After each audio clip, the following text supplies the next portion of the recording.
Oi, gente, tudo bem? Eu gostaria de fazer com vocês hoje aqui um pequeno acréscimo à nossa matéria de processo de formação de palavras, principalmente, e também um pouco sobre a questão de concordância verbal e nominal, no seguinte sentido. Eu não vou falar os detalhes, porque aquele conteúdo que eu passei para vocês na última aula, ele está bem explicado. Ele está bem simples de entender. Tá? Eu quero falar para vocês a importância de tudo isso, que eu acho extremamente necessário. Qual é a importância de se aprender processo de formação de palavras? Bem, primeira coisa e talvez a mais importante seja o seguinte: a raiz. A raiz.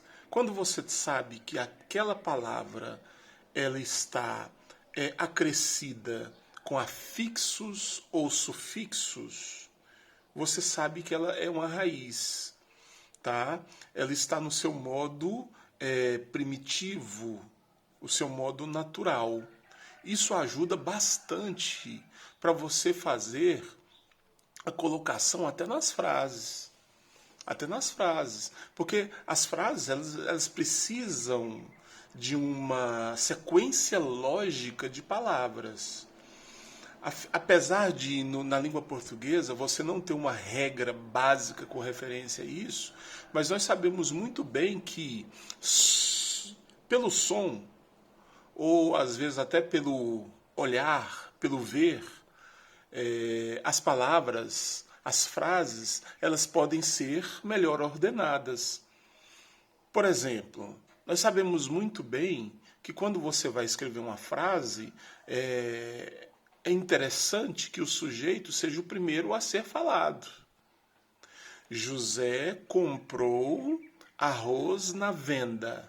José é o sujeito, verbo, né, que é a ação do que o José fez, arroz, que é o objeto que ele comprou, que é o substantivo, e o lugar na venda. Essa seria uma sequência lógica, uma sequência correta e até sonoramente boa de se ouvir. Mas isso tudo faz parte também de um processo de formação de palavras.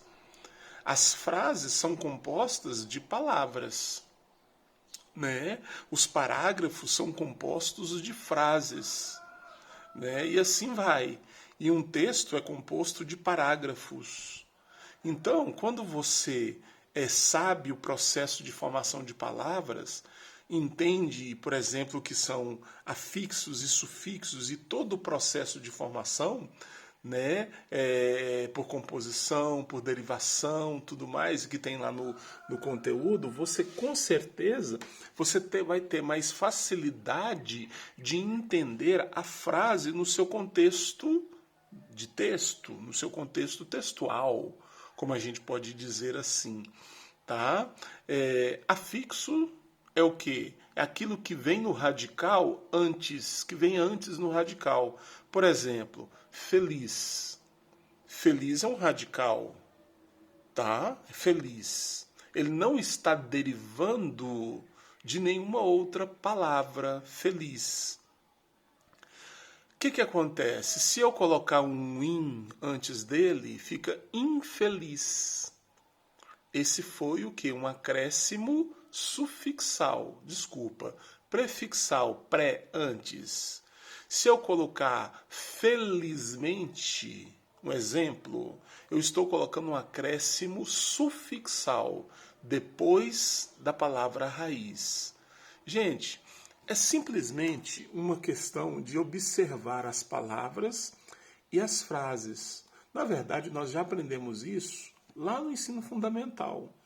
Mas agora é importante a gente saber ordenar isso, tá? Ordenar. A questão da concordância verbal e nominal é aquele negócio.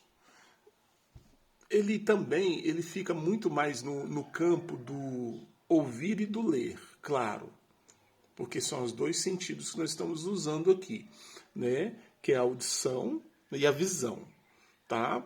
Quando você está ouvindo e a pessoa está falando algo que está fora da sua ordenação correta, isso dói nos nossos ouvidos ou nos nossos olhos, Por quê?